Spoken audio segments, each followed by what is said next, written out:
6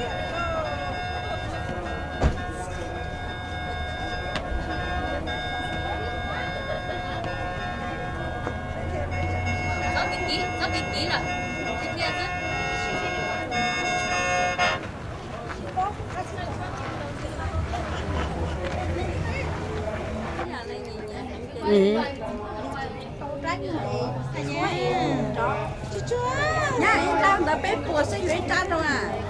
Ê, cho bố mua cho mẹ lên đó à? Ồ lo.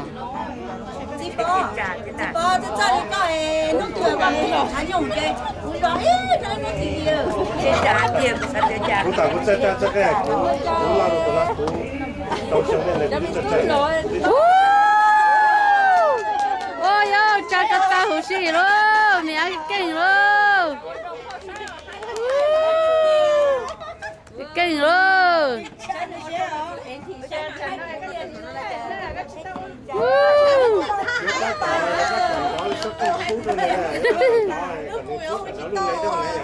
Dạ, ôi ơi.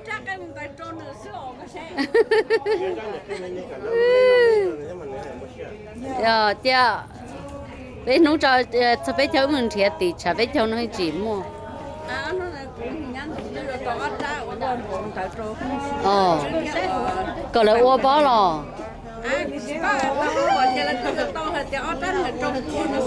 Ồ. Sợ lò lô, sợ lò lô.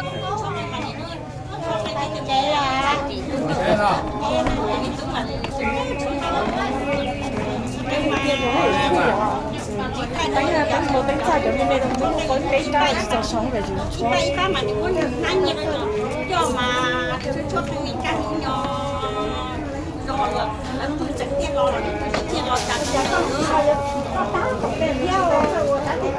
Sắp hết rồi mình nhận sáng nào để mình nhận. Phải tôi chân chân chân đồng ở đây thì đúng rồi.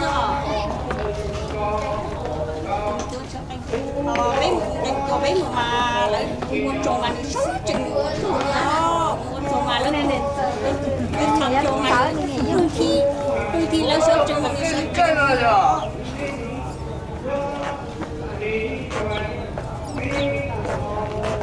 chỉ cho nó ra đi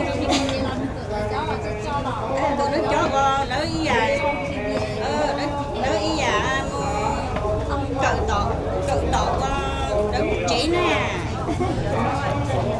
thấy mình đâu có tọt xuống nè cái giá hay còn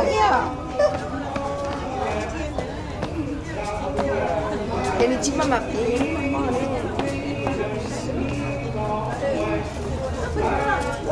mà đâu tí mà hay nhớ cơn con thấy nó mình nữa tí hay